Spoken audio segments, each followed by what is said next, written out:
Whether you're a skeptic or a believer, join me, Rob McConnell, as together we'll investigate the world of the paranormal and the science of parapsychology here on the X-Zone Radio TV show on XZBN and the X-Zone TV channel on Simul TV.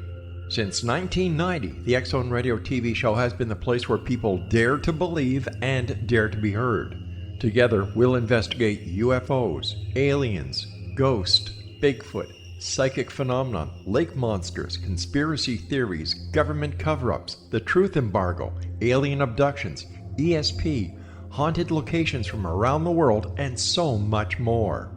With over 28 years of broadcasting and more than 4,500 individual guests, the X-Zone is truly a place where fact is fiction and fiction is reality, as evidenced by the credibility, integrity, and professionalism of the guests that we bring to our international audience. If you have seen a UFO, had a close encounter, seen a ghost, Bigfoot, lake monster, or a story that you would like to share or have investigated, contact me, Rob McConnell, by sending me your email to xzone@xzoneradiotv.com, or you can call toll-free 1-800-610-7035, extension 143, and on Skype, X-Zone Radio TV.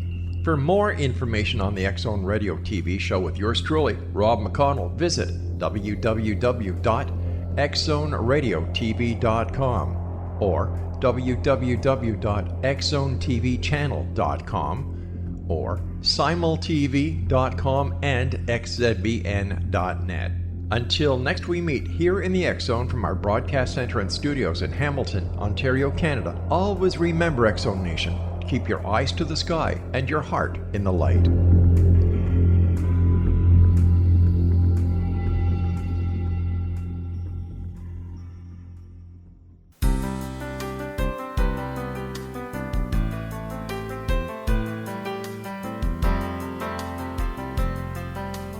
Welcome to Mission Evolution Radio Show with Gwilda Wiyaka, bringing together today's leading experts to uncover ever-deepening spiritual truths and the latest scientific developments in support of the evolution of humankind. For more information on Mission Evolution Radio with Gwilda Wiyaka, visit www.missionevolution.org. And now, here's the host of Mission Evolution, Miss Gwilda Wiyaka.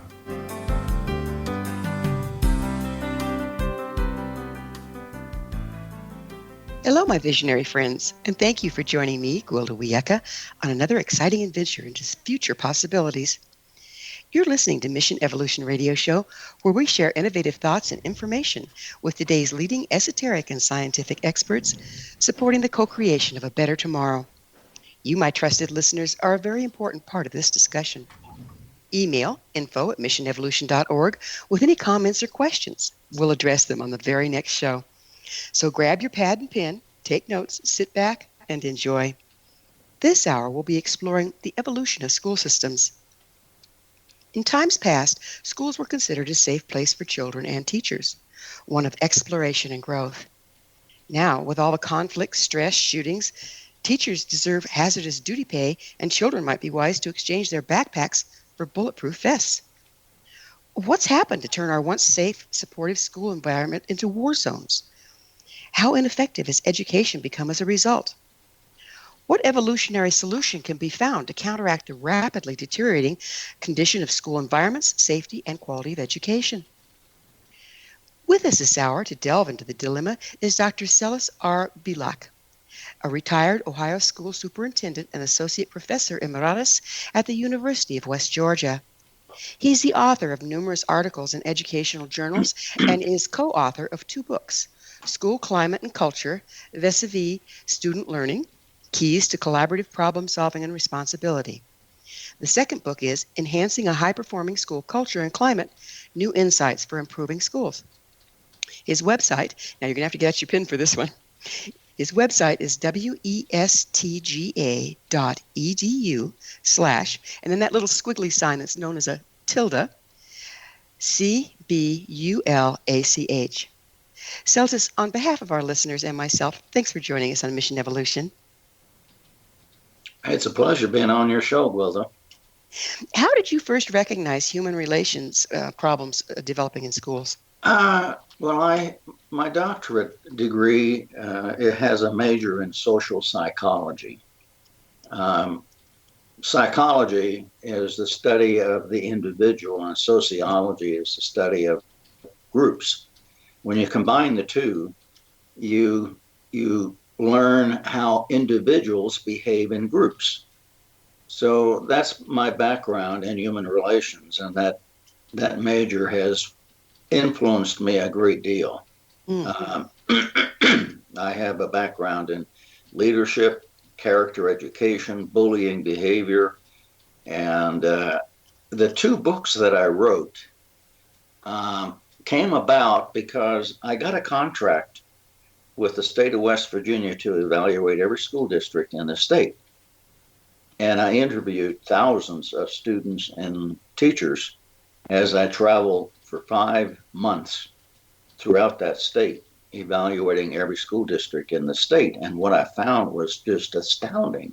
I'll bet it was a real eye opener, wasn't it? Oh, I saw fantastic schools and I saw awful schools.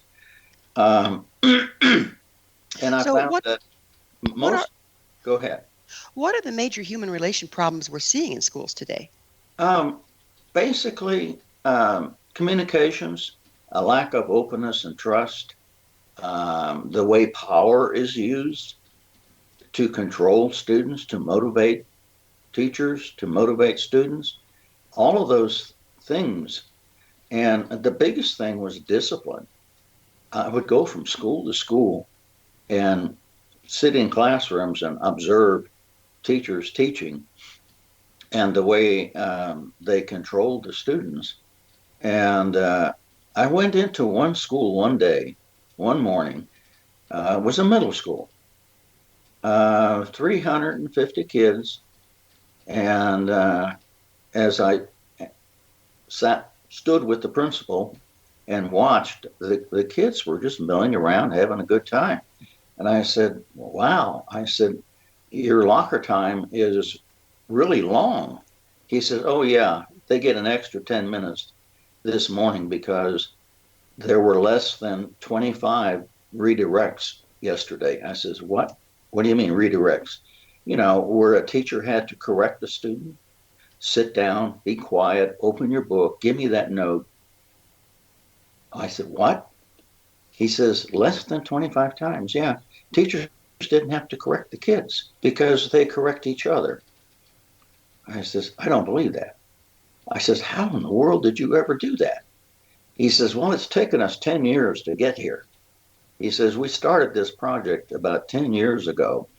And at that time, we had 200 redirects. If we had less than 200 redirects, the kids got an extra 10 minutes of locker time. He says, over the years, we've brought that down to 25. So I thought, wow. And I thought, I got to write a book on how to do this, influence this, to do this in one semester, not 10 years. So when I retired in 2003, I started writing that book, and I finished in 2000. Tell me, tell me what has happened that's created this discipline problem. I mean, when I was in school 1,000 years ago, they were still, in junior high, they were still taking a paddle to us if we didn't mind. And I'm not saying that that's the way to go, but it seems like we went from that to no control at all. What happened? Yeah. Well, I found 4 types of schools, and that's chapter 1 in book number 1, the school culture. There are 4 types of schools across the United States, okay? Number 1 has a heavy emphasis on control. Teachers are afraid to give control to the kids because they're afraid they'll lose control. So they control the kids. Teachers control, principals control the teachers. So everything is on control and punishment. So and this is what I call the traditional school, which is about 75% of the schools across the United States, where the emphasis is on control. And the forms of power that are used to control the kids are position, reward, and punishment. That's the old way, though, isn't it? That's then the it used to old work. way. Why isn't it working anymore? Well, because kids and teachers are resisting. When you try to control somebody, you eventually get resistance. Because I found that as I interviewed all these people, I found that all people have 5 basic needs. Okay? That's you and me. We have 5 basic needs. Number 1, and you can go on the web and look up Nietzsche, who was a 19th century philosopher who added the 3rd basic need, because prior to that, philosophers were discussing why do people behave the way they do. And the first guy comes along and says, well, they want to be alive. Life is an important need, and freedom from stress and anxiety is part of that. He says that's a basic need that all people have. Next guy comes along and says, yeah, you're right, but happiness is also a basic need. Life with no happiness is no life. You can't be happy all the time, but there have to be moments of happiness in life. That's a basic need. Nietzsche comes along and he agrees with those early philosophers who were 18th century, and he says there's another basic need. He says it's power. And of course, I equate power with control. Okay? He says people want power. And if you just think about what's happening in the United States and across the world with North Korea, with Iran, with Venezuela, with President Trump, and the Congress, It's been all power. Yeah, it's been a fight for power from the get-go. I mean, Yeah. When has it not been, right? So when you overuse power and try to control people, they resist. And that's what's happening in many of the schools, and that's why there are so many discipline problems. Kids act out because they don't want to be controlled. They resist the control. Now, if you give them control, and here's the secret to leadership. That's my mantra throughout both books. Give control to people without giving it up. How do you do that?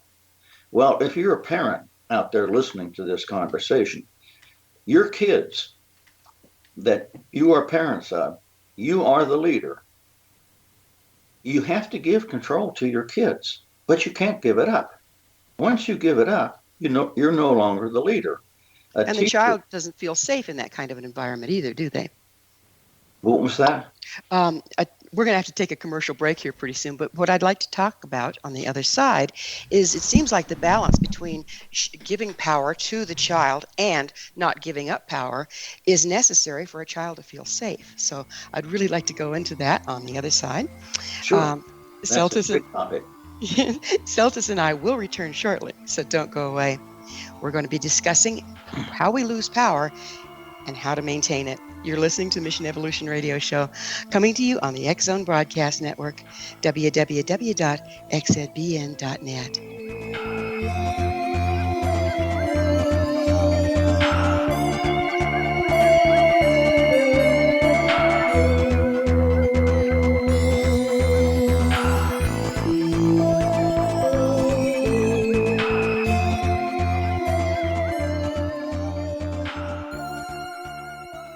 Patty Conklin grew up in Brooktondale, New York with a unique ability. Unlike others, she could see how the vibration of words and emotions affected the physical body. She discovered how to release stored emotion and facilitate healing. This began today's Conklin method of cellular cleansing. The private practice grew with tremendous results, as did her reputation. More and more people sought her out, bringing her into the home for healing.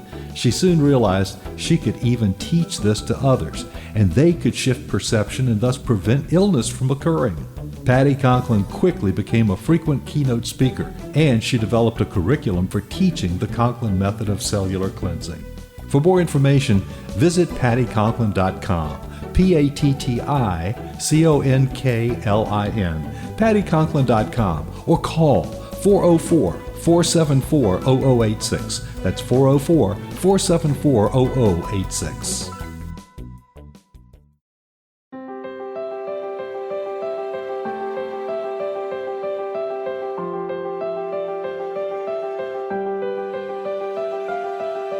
Mission Evolution is dedicated to the well-being of the planet and animals, as well as the evolution of humankind. One major factor threatening all three is increasing toxicity. Heavy metals and other environmental toxins are poisoning our bodies, deteriorating our brains, blocking our spiritual connection, and shortening our lives. Yet these poisons are extremely difficult to remove. I'm Gwilda Wiyaka, and I recently became aware of a product created from the marriage of nature and nanotechnology called Vitality. It's formulated from zoolite, whose crystalline structure binds toxins, gently carrying them out of the body. The light is only as clear as the window through which it shines. Clear your body, shine your light into the world. Visit vitalityhappens.com for a 20% discount. Enter code PATHHOME.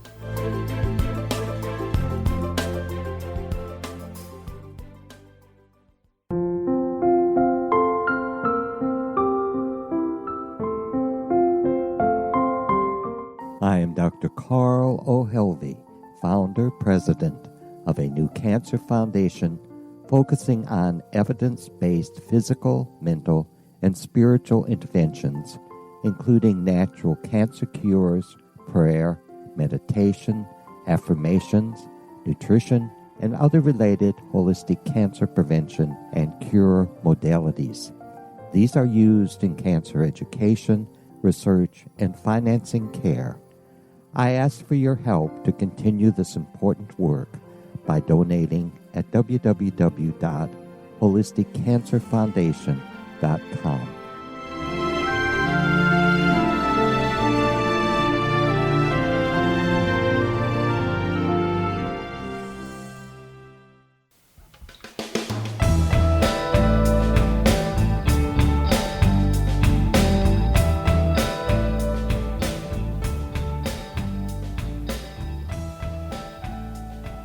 Hello again. This is Mission Evolution Radio Show, dedicated to unification and evolution of consciousness.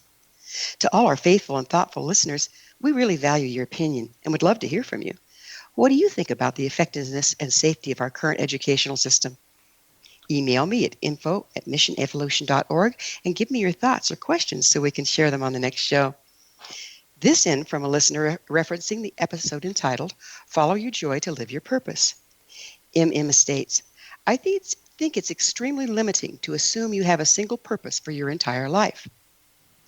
Thanks so much for your observation, MM. It does stand to reason that if one is evolving, their purpose would evolve also. Curious listeners, visit our archives at missionevolution.org to hear Follow Your Joy to Live Your Purpose and send us your take on it. With us this hour discussing options for improving the educational environment is Dr. Cletus R. Bulach. His website, westga.edu/CBULACH. So we were just about to discuss the types of power and how we have to maintain power and give it away at the same time in order to provide a safe environment for our children. Would you go into that a little further for us, please? Okay, so the secret to being a leader, and everybody listening out there is a leader in one way or another. Power is used to control people.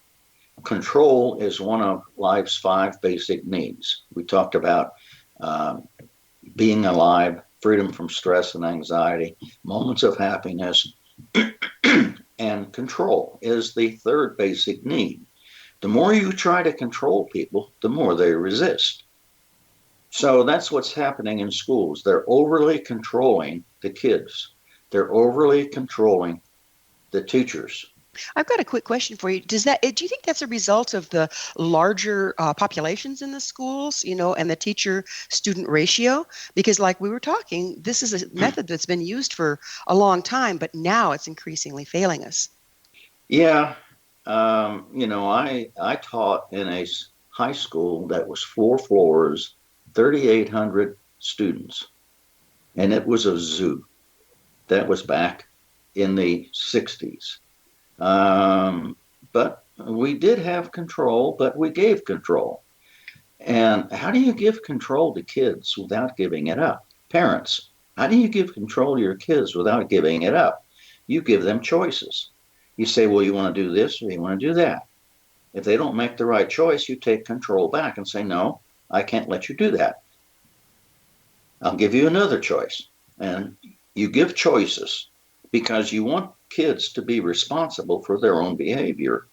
That won't happen if you over control them. So, and I've seen this where a child that's been over controlled, suddenly the control is released and they just go wild. We see that a lot in teenagers as well. yeah, yep, that's what teachers are afraid of, that they will lose control. Let me tell you how I saw it happen in West Virginia and how I did it as a teacher. I would go to the kids and I would say to them, I'm your teacher. I'd like to know what you expect of me as your teacher. And here's 3 3x5 cards. I want you to give one expectation you have of me on each card. So I would have 100 and some students, and I would have these 3x5 cards, and I would put them in common piles of their expectations. And I would go back to them, and I would say, this is what you told me you expect of me as your teacher. Tell you what, I'm going to try to meet your expectations. Here's one expectation you had that I got that I don't think I can meet. So I gave the kids control. You agree? They had control. Yes, they had control, except you maintained control as well yes. by choosing what you could and could not comply with. Yes. And when I was a principal, I did that with the teachers. I'd like to know what you expect of me as your principal. When I was a superintendent, I did it for all the teachers in the district. I'd like to know what you expect of me as your superintendent. When I was a college professor, I went to the graduate students and I said, I'd like to know what you expect of me as your professor. So I always gave control to them. But so once you establish the expectations, then where do you go with it? Well, I tried to meet them. I wanted to establish a human relations with my students. I am here to serve.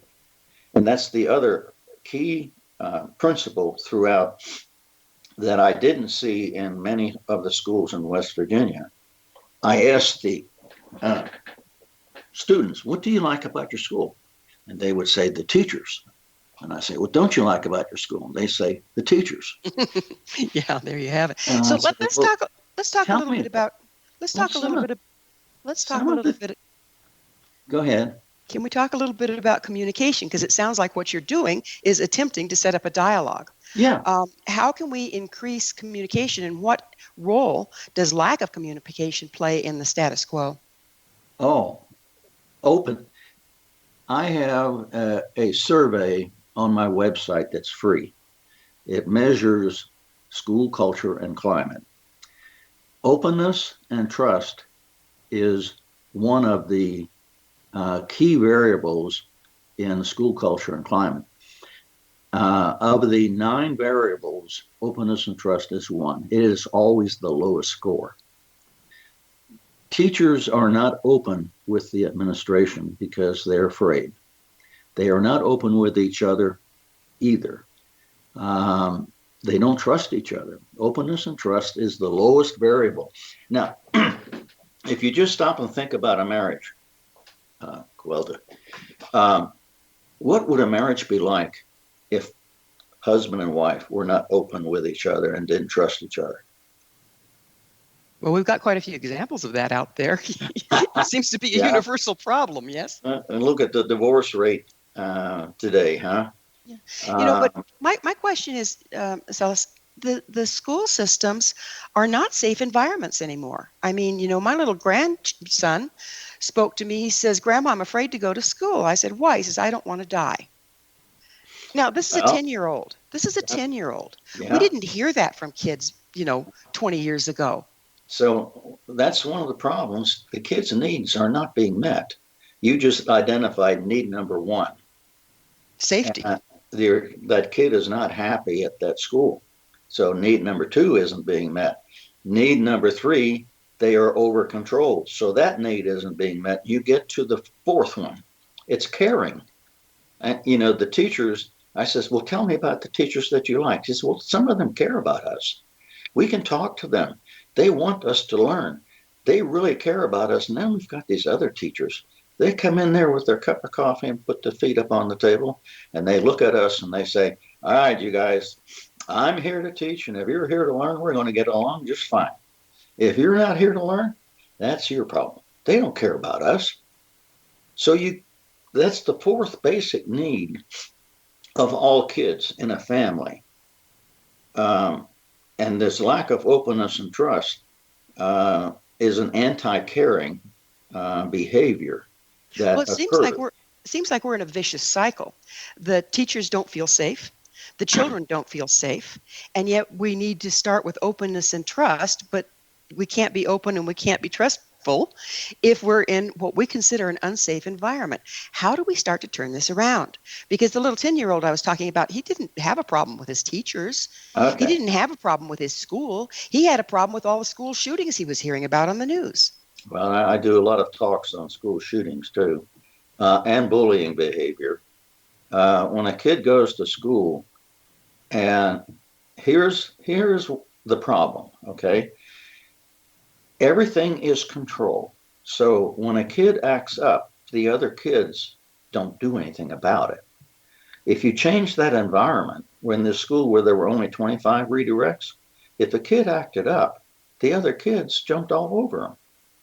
So when you give control to people without giving it up, then they will take control. Bullying behavior is rampant in many schools. 10 to 15% of the kids are bullied on a daily basis. And the other kids don't do anything about it. As a matter of fact, there's a survey on my website that measures bullying behavior in a school, and it's free. Bystanders, there are 4 or 5 behaviors regarding what bystanders do when bullying occurs. Most of them stand around and watch. Some of them actually join in. I was going to say there's some participation there too. Yeah.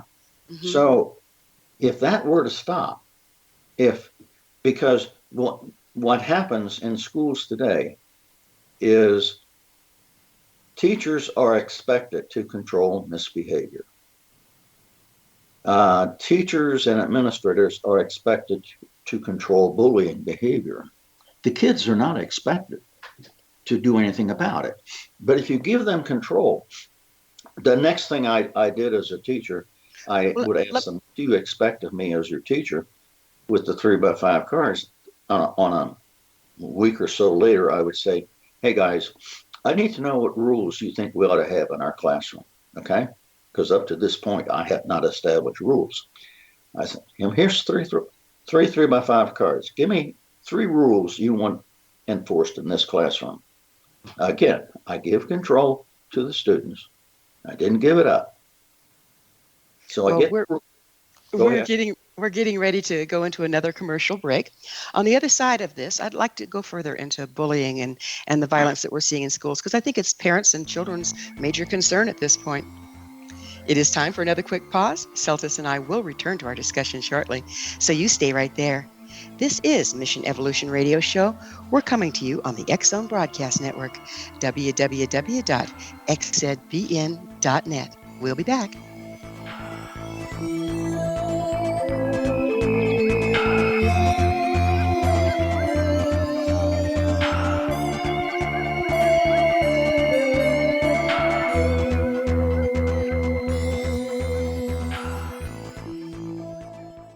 Audience. If you have seen a UFO, had a close encounter, seen a ghost, Bigfoot, lake monster, or a story that you would like to share or have investigated, contact me, Rob McConnell, by sending me your email to xzone@xzoneradiotv.com, or you can call toll-free 1-800-610-7035, extension 143, and on Skype, X-Zone Radio TV. For more information on the X-Zone Radio TV show with yours truly, Rob McConnell, visit www.xzoneradiotv.com or www.xzonetvchannel.com or simultv.com and xzbn.net. Until next we meet here in the X Zone from our broadcast center and studios in Hamilton, Ontario, Canada, always remember, X Zone Nation, keep your eyes to the sky and your heart in the light.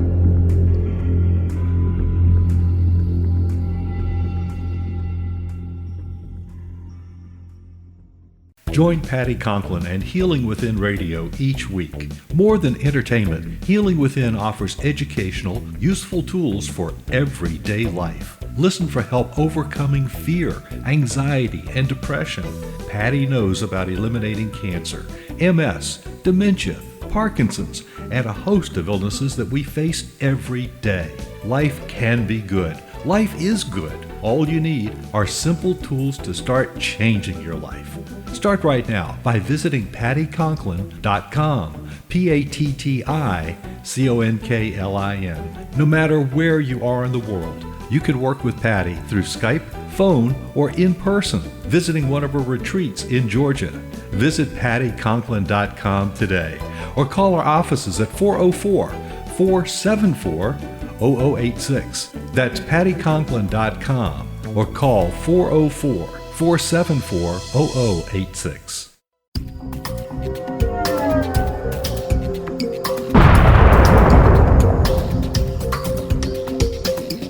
Coming soon to the X Zone Broadcast Network is A Different Perspective with me, Kevin Randall, as your host. We'll be taking a close look at what is happening in the world of UFOs today with side trips into the paranormal. Guests will range from those who are household names to those who have a different perspective on a variety of topics. No topic will be taboo, but there will be tough questions asked as we all search for the truth about UFOs, the paranormal, and those things that excite us. Sometimes we'll agree with a guest and sometimes we won't, but we'll try to keep the program topical. For those of you who would like to read, be sure to visit www.kevinrandall.blogspot.com and remember to listen to the other fine programs on the X Zone Broadcast Network at www.xzbn.net.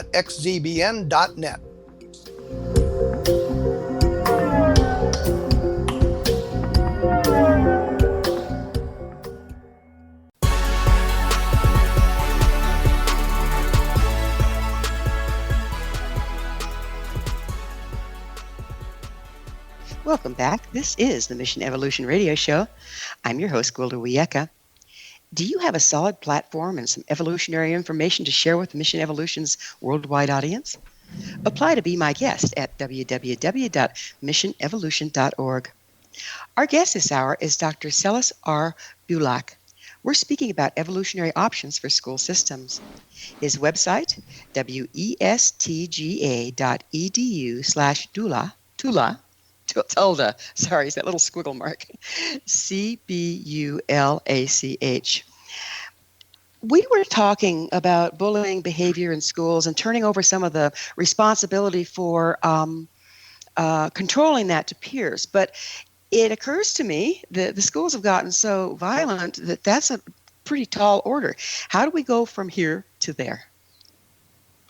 Well, we were talking about the rules. When the students set the rules, and when I asked the students, what rules do you want me to enforce in this classroom? They says, are you telling us you want us to establish the rules? I'd say, yeah, I'd like to know what you think the rules ought to be. So I would get all the rules and I would post them. When they went up on the board, the kids would look up there and they'd say, oh, there's my rule. That's the rule I wrote. Those are my rules. So when kids disobey the rules, whose rules are they disobeying? Their own. So I'm working for the kids. I'm a servant leader instead of a self-serving leader. When you look at politicians today, how many of them come across as self-serving? You know, you look at the fiasco that's going on with Congress today. Those people get up there and they are self-serving idiots. Well, let's talk about, we can't change that right now. So let's talk about mismanaged conflict.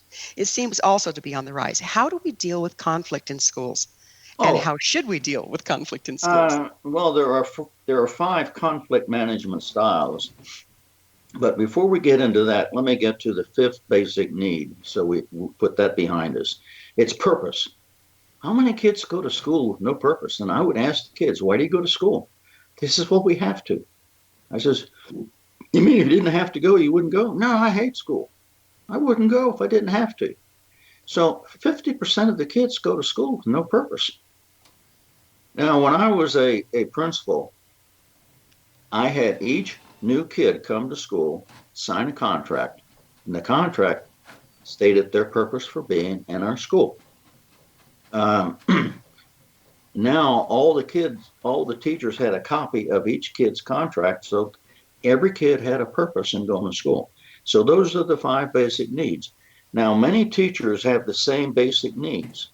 Their purpose is to get test scores. Their purpose is not to create an environment where kids like to go to school. Yes, and when did that happen? I mean, it seems like we've deteriorated in that direction over the years. And kids go to school believing the teachers don't care, believing the other kids don't care. They're over-controlled, they're not happy, and some of them are afraid. That's why schools' test scores are so bad. The needs of teachers and kids are not being met. Now, you wanted to move to conflict, okay? There are 5 conflict management styles, okay? And we'll look at President Trump. Let's not. Let's use a different example. Well, the conflict management style is competitive. Each style has a win or a loss, okay? Competitive style says, I win, you lose. Obama used that style a lot. Trump uses that style a lot. The cooperative style is lose-lose. I will work with you. I'll work with you, and you work with me. So we both have to give up something to get what we want. So it's a lose-lose proposition. The collaborative style is win-win. We both get what we want. Then you have another style called accommodate. And that is, I lose, you win. Many parents use that style a lot. They give in to their kids, sometimes too much. But there's nothing wrong with the accommodate style. Sometimes you just give people what they want. If you think of President Obama's style when it came to foreign relations, he accommodated Iran. He accommodated. So let's put this back into school framework.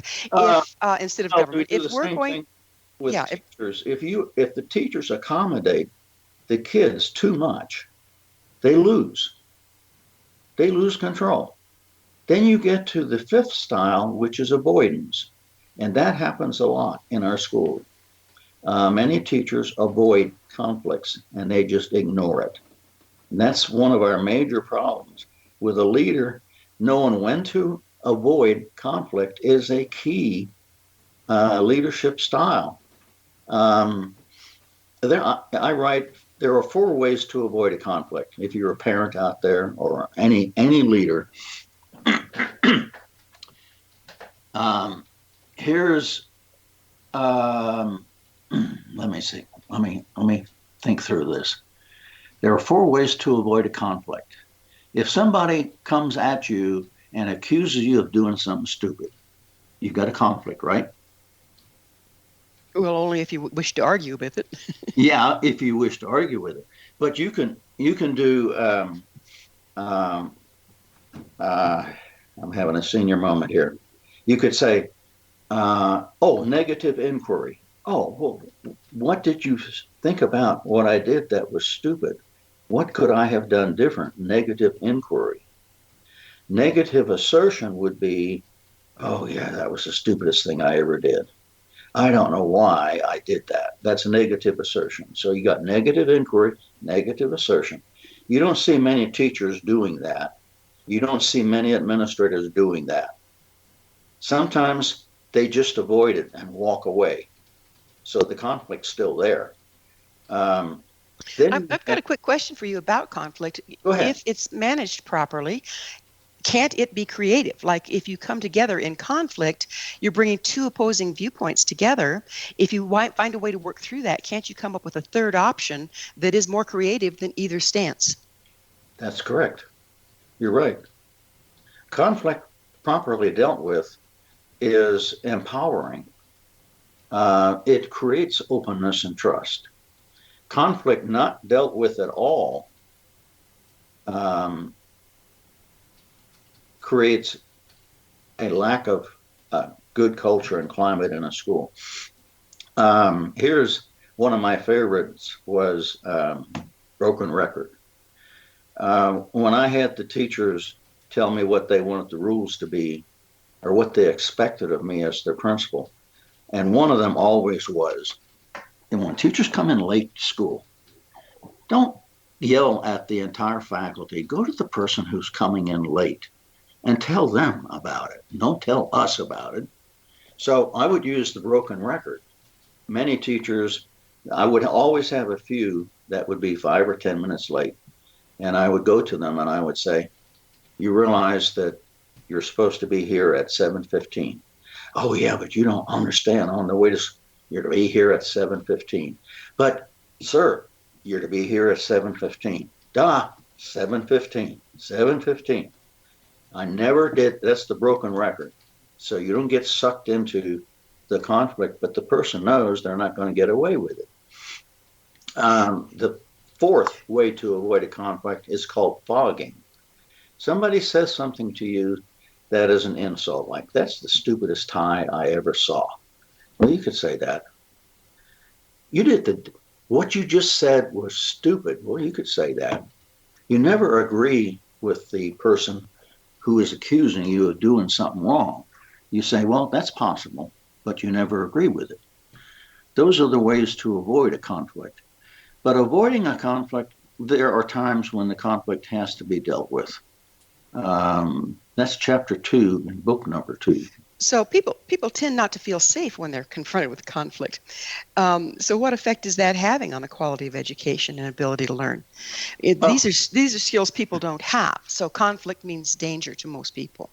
Well, we know that the biggest single predictor of a successful school, and I saw it in West Virginia because I measured the culture and climate of all the schools. Those that were succeeding had a good culture and climate.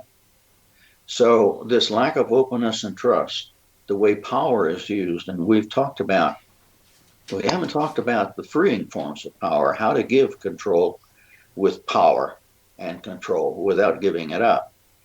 You want to move into that? We're actually going to go into a break in a little bit of time, and I'm afraid that it might be cut off. So why don't we address the forms of in the last episode, sure. Yeah. What'd you call it? The what of power? I'm jotting it down. The freeing forms of power. Freeing. There were 9 forms of power. 4 are controlling. 5 are freeing. Perfect. That would be really great to go into it. So we've covered the forms of controlling that are the overwhelming, overlording, and so the freeing are going to be ones that get us to where we're trying to get. I take it. You with me? Yes. Okay. So we have just a little bit of time. What's the first one? Okay. Well, information, what we're doing right now is okay. Informative. Give information, and people are free to use it or not use it. Okay. Perfect. The second one okay. is... Well, actually, we're going to do the second one on the other side of the commercial break. Celis and I will be back shortly to continue our discussion, so don't leave us now. This is the Mission Evolution Radio Show on the X Zone Broadcast Network, www.xzbn.net. And on the other side, we're going to talk about being free.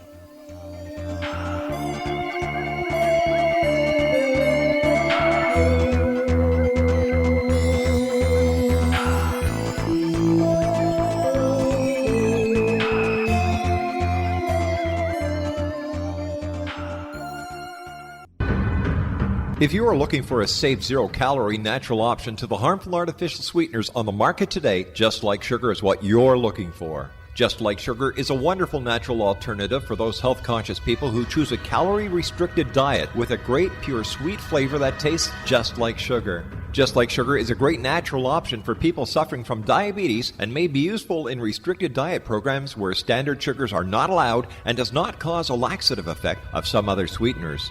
Just Like Sugar comprises a perfect blend of chicory root fiber, natural calcium, natural vitamin C, and Just Like Sugar's sweetness comes from the natural flavors from the peel of the orange. Just Like Sugar is a natural alternative to harmful artificial sweeteners and will change the way that you believe all natural sweetener products taste. Just Like Sugar is available at your local Whole Foods markets, Wild Oats markets, Henry's, Sun Harvest, and many other fine natural food stores in the U.S., Canada, and worldwide. They are here, and they've been here for thousands of years, making their presence known in the shadows. They might be seen by a lonely motorist on a deserted road late at night, or by a frightened and confused husband in the bedroom he is sharing with his wife. But who are they? What do they want? Why are they here? Perhaps most concerning, has the government been aware of their presence all along? The new book by Ellie Marzulli, UFO Disclosure, the 70-year cover-up exposed, delves into the world of UFOs. Can full disclosure be soon? Order now and receive a free hour and 37-minute DVD on the UFO phenomenon. UFOs are real. Get both the book and the DVD, a $40 value, for only $19.99. To order your book and DVD today, go to lamarzulli.net. That's LAMARZULLI.net. You have heard of the X Zone? Now watch it on Simul TV, plus 500 video games, live TV channels, free video on demand, worldwide, and more. Does this sound like tomorrow's television? Well, it is, but you can have it today, right now. It is Simul TV. Simul TV offers what the others only wish they could provide. 15 exclusive channels like X Zone, sci-fi, and horror.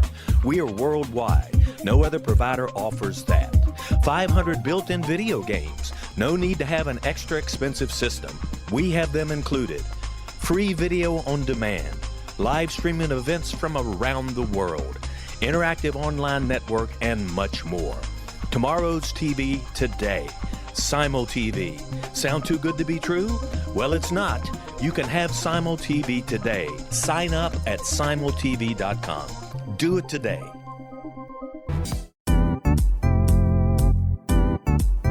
Memorable dynamic presentations are a not-so-secret weapon in the business world. Do you have a powerful message that must be shared, but you haven't found a way to deliver that message? Do you want to be known as a top public speaker who gets amazing results? Are you ready to create and deliver your powerful message? Thomas Hides can help you create and deliver your speech to get the results you desire. Visit iconquality.com. Did you expect your business to flourish, but instead it plateaued or didn't get off the ground yet? Would you like to achieve massive goals and discover new sources of income within your business? When you're ready to experience that type of success with fast results, Cindy Hendricks is the business coach for you. Her work with entrepreneurs and business owners has been life-changing. To get you and your business where you want to be, go to imaginemoresuccess.com. Has the fear of public speaking stalled your business or personal life? What would you give to develop and maintain supreme confidence? Have an invaluable private program to always perform at your best. Imagine how you would feel. You can have all that and so much more today with Thomas Hides' life-changing course called Number One Fear Unleashed. Visit numberonefear.com and be liberated from your fear of public speaking.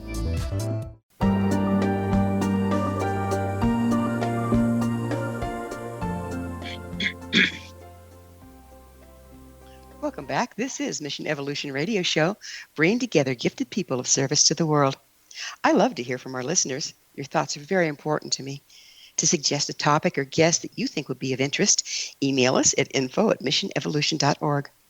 This hour, we're sharing thoughts with Dr. Cletus R. Bulach. His website, westga.edu, _CBULACH. Doctor, we were just getting into the freeing forms. So would you go into those for us? Yes. Give control without giving it up. The 5 freeing forms of power do that.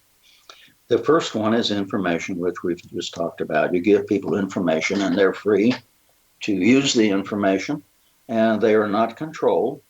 So you give control that way. The next one is expertise. You demonstrate how to do something, which is what teachers do every day in the classroom. They demonstrate how to do math, how to do this, and how to do that. And the kids are free to say, yeah, I can do that. Yeah, I know how to do that. So they're free. The third one is what I call personality. The original forms of power, there were 5. French and Raven came up with the original 5 back in the 50s, and you can get on the web and look that up. I've added 4 more. There are 9 forms of power. Personality, they call it referent power, but personality power, if kids like you, if they like their parents, if they like you, Gwilda, all you got to do is ask. And they'll say, oh, yeah, I can do that. So, having people like you is a form of power, right? You agree with that? Yes, I can see how that would be. Mm-hmm. And you get to the most interesting one is ego power. And now it's a form of manipulation. When you stroke somebody's ego, why do you do it? You want them to do something, right? And the positive ego stroke is used all the time. Teachers do it. Coaches do it. President Trump does it in his speeches. He'll stroke the backs of people who are senators and so forth, and he'll say things about them, have them stand up. But can this be used constructively with children in schools? Yes. Well, rather than just being a negative manipulation, can it be a technique? It is a powerful form of power if used properly. There is the negative ego stroke that is the most powerful form of power. In my book, I use Muhammad Ali as the person. When he was in the 4th grade, Cassius Clay, his teacher says, Cassius, you'll never amount to anything. And when he won the gold glove in the boxing championship at the Olympics, guess where he went? Back to his teacher, no doubt. Back to his teacher. You told me I would never amount to anything. Look what I just did. The negative ego stroke is often used by coaches. They'll say, we got to play that team across town. They're pretty good. I'm not sure we're going to be able to compete with them. What do you mean, coach? We're gonna beat them. We're going to take them. The negative ego stroke, if used properly, is very powerful. That's the 4th freeing form of power. You give control without giving it up. And then you come to the most unique and best form of power. It's called moral power. What is the right thing to do? So when I went to the kids and I said, what rules do you want to enforce in this classroom? I'm using moral power. Once the rules are posted, they know what they're supposed to do. Parents, how many parents out there have rules that the kids don't know what they are? They have to learn them by the forms of punishment or rewards that are used when the kid does the wrong thing or the right thing. So moral power is a very good form of power. Once people know what the right thing is to do, if they don't do it, you just remind them, hey, you know what the right thing to do here is? You just didn't do it. They'll say, oh, yeah, you're right. Then you get to the 4th controlling form of power. Remember, we got the 5 freeing: information, expertise, personality, ego, and moral power. Then you come to the controlling forms of power: position, reward, and punishment. Okay, here's the interesting one. It's called connection power. Let's say you've got a husband and a wife, okay, and you got 3 kids. And one of the kids does something that mom didn't like, and she says, you just wait till dad comes home. I'm going to tell dad what you did, and I'm going to let him take care of this. Dad comes home. Mom goes to dad and says, you know what your kid did today? And she explains it. And the dad looks at her and says, oh, well, I did that when I was a kid. Are you sure we want to do something about this? I think we ought to let this pass. What happens to mom's position power? Well, she gave it away when she turned it over to dad in the first place. Yes. And that happens in school after school, all over the United States. Well, I'm going to send you to the principal. Teachers send kids to the principal for punishment, and sometimes the principal or the administrator doesn't do anything. What happens to the teacher's power? Dissipates. Right. And the teacher didn't take their power in the first place, correct? Right. Yeah. I never sent anybody to the principal for discipline. I always took care of it myself. Well, we've been covering some really wonderful topics, and I agree with you. They all apply, but we are in one heck of a big modern mess, and children are dying in schools. What are our first steps? What are the most important things that we can do as parents and as a school system to start to turn this around? We have to measure school culture and climate, and we have to have a plan to improve the toxic culture and climate that exist in many schools today.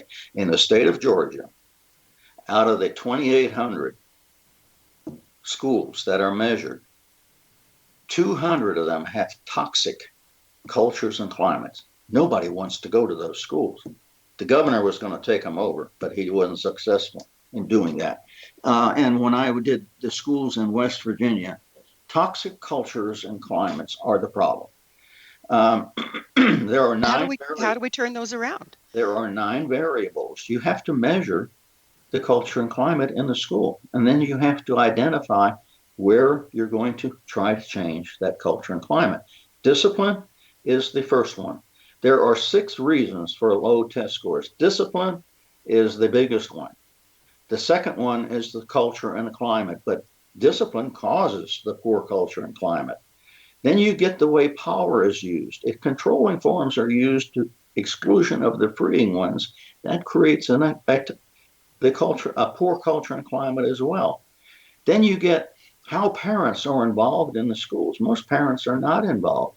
You have to create a character education program that changes the behavior of the kids.